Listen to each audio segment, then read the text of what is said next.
The नागरिक में आपका स्वागत है। मैं अनिल सिन्हा फिर अपनी डायरी लेकर आपके आपके पास आया हूँ। अभी 17 तारीख को मतदान होने हैं मध्य प्रदेश में और छत्तीसगढ़ में दूसरा ये मतलब दूसरे चरण का मतदान होगा। तो दोनों जगह उन्होंने अपनी पूरी ताकत लगा दी है नरेंद्र मोदी जी ने। तो ये नया उत्साह बीच में लग रहा था कि ठंडे पड़ गए हैं, थोड़ा सा एक डिफेंसिव भी लग रहे थे, लेकिन अभी वो फिर एग्रेसिव हो गए हैं, फिर से कोशिश करने में जुट गए हैं। और जो एक पीछे हट गए थे, कहना शुरू कर दिया था कि कमल हाँ, अपना चेहरा है। और एक थोड़ा सा ये भी लगा कि जो छत्रप थे शिवराज सिंह चौहान या वसुंधरा राजे या रमन सिंह, उनको उनको भी उनको भी छूट छूट दे दी है एक तरह से कि वो लोग भी जो हैं इम्पोर्टेंट लीडर्स, ऐसा महसूस हो लोगों को।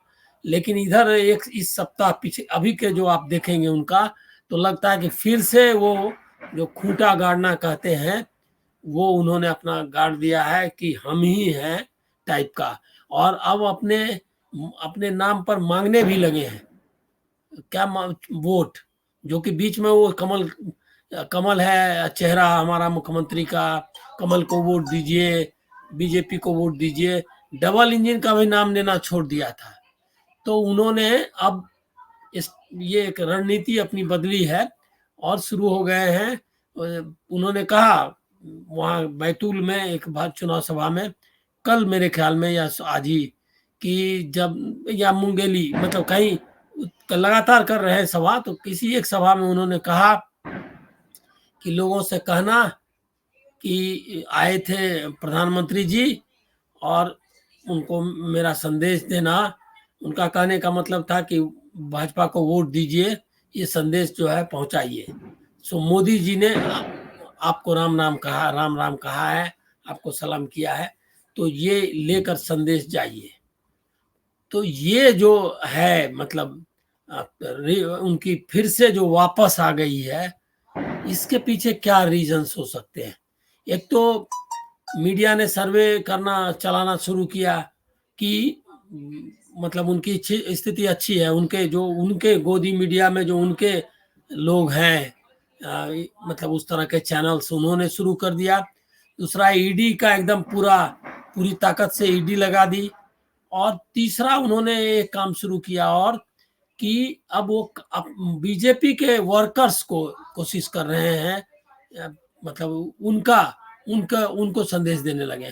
तो उसके ये सब मिला करके एक कॉन्फिडेंस जो है रिगेन किया उन्होंने। और अटैक भी जो है उन्होंने तेज कर दिए इस बीच में। इसमें मुझको लगता है कि अगर ठीक से अगर देखा जाए तो क्या इंडिया गठबंधन में जो जिस तरह का ये जो एक यूनाइटेड अपोजिशन की का जो ये था क्या कहते हैं बनाना था, उसमें इंडिया गठबंधन की नैरेटिव थोड़ी कमजोर पड़ी है। क्या इसकी वजह से उनको ये कॉन्फिडेंस आया है कि अब वो फिर से अपने नाम पर वोट दे मांगने लगे हैं। दूसरा ये भी संभव है, ये मतलब अंदाजा है हम लोगों का कि 2024 के लिए वो चाहते हैं कि अगर उनको लगा ऐसा कि अगर इसमें कमजोर पड़े या कमजोर दिखे, नतीजे कुछ भी आए, इन कमजोर दिखे या कमजोर पड़े, तो ये 2024 के लिए ठीक नहीं होगा। और उनको चुनाव अगर हार भी गई जब भाजपा, तो अपना टेम्पो बनाए रखना है 2024 के लिए। तो ये एक मतलब उनका जो मोटिवेटिंग फोर्स है वो यही है कि उसमें आप जाइए, मतलब 2024 के चुनाव में तो पूरी ताकत से एनर्जी से जाइए। तो ये मतलब उनको ये लग रहा है कि इसकी जरूरत थी, तो उन्होंने अपनी रणनीति बदली। बीच में जो एक स्लो डाउन था उनके कैंपेन में, उनकी जो ऊर्जा में कमी दिखाई दे रही थी, उसको उन्होंने फिर से किया है। और तीसरी बात मुझको लग रही है, मतलब और जो कारण में दिख रहा है कि जो छत्रप थे उनसे उन्होंने सीज फायर कर लिया। सीज फायर का मतलब युद्ध विराम, अब उनके खिलाफ नहीं बोल रहे हैं। लेकिन इसमें एक बात और ध्यान देने की है कि अंत में मोदी टाइप का एक जगह जगह नारे, अभी जो रोड शो हुआ आज उनका इंदौर में, वो मोदी मोदी के नारे भी लगवाए। तो उनके जो लोग हैं बीजेपी में, मतलब जो जिनको लेकर के वो आगे बढ़ना चाहते हैं, जो जो किसी भी तरह से उनके ही समर्थन में खड़े होने का देख मतलब दिखना चाहते हैं या दिखावा करना चाहते हैं, वो लोग उन लोगों का भी उनको मिला है। और उसमें एक चीज हमको मतलब मुझको लग रहा है, मैं ऐसे एक्सप्लोर कर रहा हूं कि क्या क्या संभावनाएं हो सकती है, जो उनका जो ये रिन्यूड अटैक है, जो नया जो मुहिम उनकी नई है, उसके पीछे वजह क्या हो सकती है, ये मैं असल में आपसे शेयर करना चाहता हूं। तो ये उम्मीद, ये इसमें एक और चीज लग रही है कि आरएसएस ने भी उनको ऐसा मतलब सजेस्ट किया है कि आप हिम्मत बनाए रखो। तो इन परिस्थितियों में उनको लग रहा है कि जरा भी अगर स्लो डाउन अगर दिखा तो ये ठीक नहीं होगा 2024 के लिहाज से, और यहाँ के तो है ही।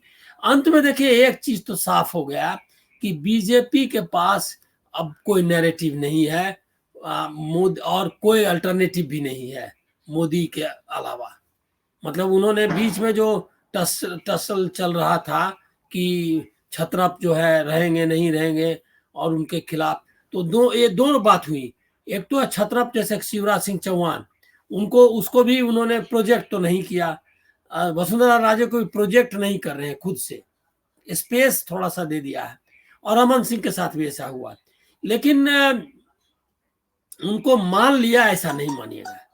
उनको अब मतलब शिवराज सिंह चौहान भी घूम रहे हैं और थोड़ा अपने को मतलब बोल्ड अपना अपना अपनी छवि जो है सो बोल्ड छवि पेश करने की कोशिश कर रहे हैं कि वो लड़ने वाले हैं, हिम्मतवान है, और इस तरह से वो कोशिश चुनाव में बैठने वाले नहीं है, ये कोशिश कर रहे हैं लगातार। वो जा रहे हैं, फील्ड में जा रहे हैं, सब जगह कर रहे हैं, वहाँ इंटरव्यूज वगैरह भी दे रहे हैं, तो कॉन्फिडेंस शो कर रहे हैं।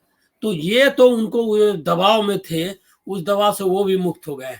लेकिन उन्होंने मोदी जी को ही के नाम पर वोट नहीं मांग रहे हैं, ये आप जान लीजिए। और मोदी जी भी उनके नाम पर लोगों को वोट देने के लिए नहीं कर रहे हैं, कहीं भी उनका नाम वो नहीं ले रहे हैं कि शिवराज सिंह चौहान आपका सबसे बेहतरीन नेता है, उसने 15 साल कैसे काम किया, ये सब नहीं कर रहे हैं। वो अपना ही प्रचार कर रहे हैं, हमने क्या किया, हमने रिजर्वेशन दिया औरतों को, जो कि अभी है नहीं।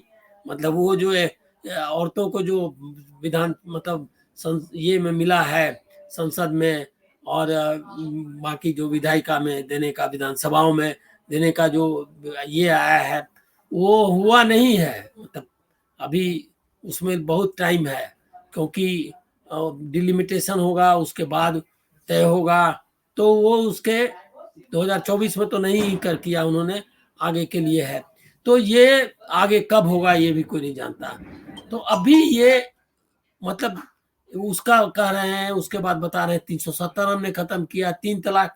तो फोकस उनका फिर जो कॉन्फिडेंस आया है, तो उसमें हिंदुत्व का भी है। मतलब हिंदुत्व में अभी सोमनाथ में से एक राम नाम लिख करके भेजिए पोथी वाला, उसका भी शुरू हो गया है आंदोलन। तो और राम नाम का तो नाम ही ले रहे हैं, लगातार कह रहे हैं कि उन लोगों ने कहा था, पूछते थे कि आप मंदिर कब बनाएंगे, तो हमने बना दिया।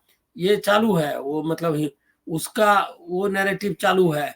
दूसरी नैरेटिव मोदी, तो हिंदुत्व और मोदी, ये नैरेटिव जो है इसको बीजेपी ने फिर से चुनाव के लास्ट लेग में, उनको लगा कि इधर उधर डेविएट करने से काम नहीं चलेगा, तो वो नहीं कर रहे हैं। बीच में ऐसा मतलब कुछ समय पहले ऐसा राहुल गांधी ने उनको फोर्स कर दिया था, तो वो जो है आ गए थे कि गारंटी हमारे, अभी वो गया है चालू कि हमारी गारंटी, कांग्रेस की गारंटी, कांग्रेस झूठे वादे करती, हम तो वादे करते सच। जबकि कांग्रेस उनको घेरती है तो उनके पास कोई जवाब नहीं है, जो जो वादे का सब गिना करके वो बता देते कि आपने 15 लाख का वादा किया था, आपने 2 करोड़ नौकरी की बात कही थी। तो वो उनको याद दिलाते रहते हैं वो लोग। तो इसीलिए वादे के बारे में कुछ नहीं कर सकते। करप्शन के बारे में भी जो उनको पहले मतलब बहुत फोर्स के साथ अभी भी बोलते हैं कि एकदम करप्ट, लूट वगैरह, लेकिन कोई कॉन्क्रीट कुछ नहीं कह पाते, क्योंकि उनके साथ जितने करप्ट लोग हैं इस तरफ के जो थे, हेमंत विश्व शर्मा कांग्रेस के, और शुभेंदु अधिकारी तृणमूल कांग्रेस के, और अजीत पवार एनसीपी के, ये तीनों पार्टियां जिनको निशाने पर रखते रहे, वो तीनों के जो मुख्य किरदार थे करप्शन के किरदार, वो उनके पास है। तो इसीलिए वो उसमें भी कोई दम नहीं है, पूरी नैरेटिव में कोई दम नहीं है, इसमें कोई डाउट नहीं है। लेकिन ये दिखाई दे रहा है कि फिर से कमान उन्होंने अपने हाथ में ले ली है। एक चीज मैं सिर्फ मध्य प्रदेश के इलेक्शन कैंपेनिंग में मैं बताऊंगा कि जहां जहां वो जा रहे हैं तो शिवराज सिंह चौहान को रिप्लेस करने का भी इंतजाम वो करके जा रहे हैं। अभी उन्होंने इंदौर में कैलाश विजयवर्गीय के लिए कि ये कैलाश विजयवर्गीय महासचिव रहे हैं उसके राष्ट्रीय पार्टी के साथ में, वो जो है लगे हुए, मतलब उनको मतलब मुख्यमंत्री कैंडिडेट माना जाता है। एक कैंडिडेट तो वो हो गए, दमोह में भी उन्होंने इलाके जो प्रहलाद सिंह पटेल का इलाका है उसमें भी किया, नरेंद्र सिंह तोमर के इलाके में भी उन्होंने किया, लेकिन शिवराज सिंह के लिए अलग से वो कुछ नहीं कर रहे और उसका नाम भी नहीं है। आप जो जितना फोटो अपॉर्चुनिटी जा रही है उसमें शिवराज सिंह के साथ कहीं उनका दिख नहीं रहा है। तो ये भी फाइट साथ में चला रहे हैं कि जो शिवराज सिंह को जो मतलब दरवाजा दिखाना है, बीजेपी अगर जीत गई तो उसका क्रेडिट वही लेंगे ये उनको, और ये उनको किसी तरह से जो भी फीडबैक मिला हो उनको लग रहा है कि जीत सकती है बीजेपी मध्य प्रदेश में। छत्तीसगढ़ में उन ऐसा अंदाजा करना तो बहुत मुश्किल है, लेकिन उनको लग रहा है क्या कि इन राज्यों में अगर बीजेपी जीत गई तो क्रेडिट उनको नहीं मिलना चाहिए, तो क्रेडिट का वार भी कर रहे हैं। क्योंकि 2024 के पहले ये भी उनको चिंता है कि कोई दूसरा आदमी बीजेपी में एन चुनाव के वक्त ये पूछने वाला ना हो जाए कि भैया ये जो है इनके चेहरे पर हम जीत नहीं सकते, अभी तो इनको विदा करो और कोई हम लोग दूसरा देखते हैं। और ये हो सकता है क्योंकि ज्यादातर लोग उसमें नाराज हैं, कोई किसी को कोई भागीदारी नहीं है, किसी नेता को कुछ मतलब कहीं चेहरा नहीं दिखाई देता, तो उन्होंने सबका सफाया कर दिया है, ऐसी स्थिति है। तो ये भी संभावना है, तो उससे भी बच रहे हैं। लेकिन उसमें है कि मोदी सक्रिय हो गए, लास्ट जो चुनाव का चरण है छत्तीसगढ़ और ये इसमें, और अभी उसका 25 को होना है मतदान, तो उसमें भी अब लगता है राजस्थान में भी अब धुआंधार उनका कैंपेनिंग होगा, ये भी पक्का है। तो वो मोदी फिर मतलब खबर इसमें यही है, कारण वगैरह हम लोग गिन रहे हैं, खबर ये है कि फिर से मोदी जुट गए, फिर से मोदी अपना एनर्जी के साथ जुट गए, फिर से मोदी अपना आत्मविश्वास दिखाने की कोशिश करने लगे। तो ये है खबर। बस आज इतना ही। नमस्कार, आप स्वस्थ रहें।